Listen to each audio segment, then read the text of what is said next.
জেনে নিতে চাই, যেমন আমরা একটি সুপারিশে দেখতে পাচ্ছি নতুন দল নিবন্ধনের শর্ত শিথিলের লক্ষ্যে 10% জেলা এবং 5% উপজেলা বা থানায় দলের অফিস এবং ন্যূনতম 5,000 সদস্য থাকার বিধান করা। অর্থাৎ আসলে শর্তটা আগে যেটা ছিল সেটা থেকে শিথিল করা হচ্ছে নতুন দল নিবন্ধনের শর্ত হিসেবে। এটা কি করা হচ্ছে এই যে যারা জুলাই আগস্ট আন্দোলনের নেতৃত্ব দিয়েছে আমাদের ছাত্ররা, তারা যে একটা পলিটিক্যাল পার্টি করবে তাদের সুবিধা দেওয়ার জন্য মাথায় রেখে কি এটা করছেন আপনি বা আপনার কমিশন, জনাব বদিউল আলম মজুমদার? যে কোনো এই যে গ্রুপ ব্যক্তিরা দল করতে চায় তাদের জন্য এই শর্ত প্রযোজ্য। তো এই যারাই দল করতে চায় তারা এই শর্তগুলো মেনে চলতে হবে। কোনো গ্রুপের জন্য, কোনো ব্যক্তি বিশেষের জন্য এই শর্ত আরোপ করা হয়। অর্থাৎ আমি যদি এখন একটি রাজনৈতিক দল করতে চাই বা গঠন করি বা করতে চাই, আমার ক্ষেত্রে এটি প্রযোজ্য হবে? এটি স্পেশালি বৈষম্য বিরোধী ছাত্র আন্দোলন বা জাতীয় নাগরিক কমিটি তাদের জন্য এটি কোনো বিশেষ সুবিধা না? নিঃসন্দেহে তাদের কারোর জন্য বিশেষ সুবিধার জন্য না। বহুদিন থেকেই রাজনৈতিক দলগুলোর পক্ষ থেকে দাবি উঠছিল যে নিবন্ধনের শর্তগুলো খুব কঠোর এবং তাদেরকে হাজার হাজার পৃষ্ঠার সেই তথ্য দিতে হয় এবং তাদের পক্ষে এগুলো মানা দুরূহ, যার ফলে নতুন দল সৃষ্টির পথ রুদ্ধ হয়ে যায়, নতুন নেতৃত্ব বিকাশের পথ সীমিত হয়ে যায়। তো এই জন্যই আমরা এই যে এটা একটা ব্যাপক দাবি ছিল রাজনৈতিক দলের পক্ষ থেকে, তো সেই জন্য আমরা শিথিল করেছি।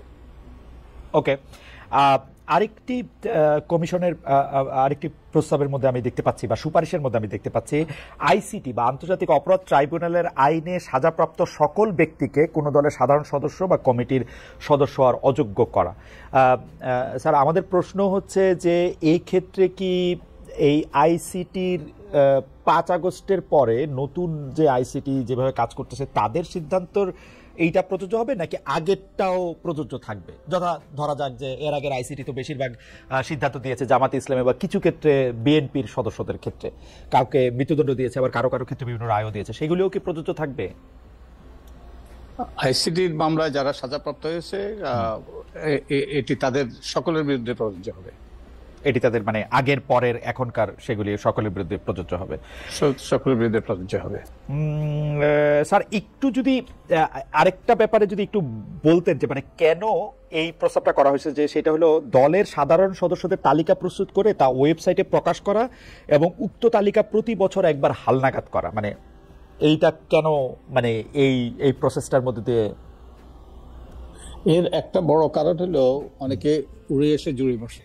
আচ্ছা, অনেক সুযোগ সন্ধানী কিংবা বসন্তের কুকিল যেটাই বলতে চান, তারা এসে দলের মধ্যে অনেক সময় মনোনয়ন বাণিজ্য বিভিন্ন ভাবে তারা মনোনয়ন পেয়ে তারা দলের পক্ষে প্রতিদ্বন্দ্বিতা করে। তো এই যাতে যে দলের নেতা, দলের যারা ত্যাগী কর্মী, যারা দলের সাথে বহুদিন থেকে যুক্ত আছেন, তারাই যেন মনোনয়ন পায়, তারা যোগ্যতার ভিত্তিতে, দক্ষতার ভিত্তিতে এবং দলের সাথে লেগে থাকার যে ইতিহাস তার ভিত্তিতে। স্যার, এটা আপনার মনে হয় কিনা যে এইটা তো আসলে একটা পলিটিক্যাল পার্টির কাজ, তারা দলের কারে মনোনয়ন দিবে বা দলের সদস্য কাদের রাখবে বা তারা এটা করবে, আপনি যে স্যার এটা উপর থেকে একটু ঠিক করে দিতে চাচ্ছেন, এইটা ঠিক আসলে মানে মানে এই প্রসেসটা একটু টপ ডাউন হয়ে যেতেছে কিনা বা একটু এক্সট্রা, নাকি ঠিকই আছে স্যার? যে কোনো সমাজটা যদি সংঘবদ্ধভাবে এবং সুশৃঙ্খলভাবে পরিচালিত হয় তাহলে আমাদের কিছু বিধিনিষেধ আমাদের মেনে চলতে হয়।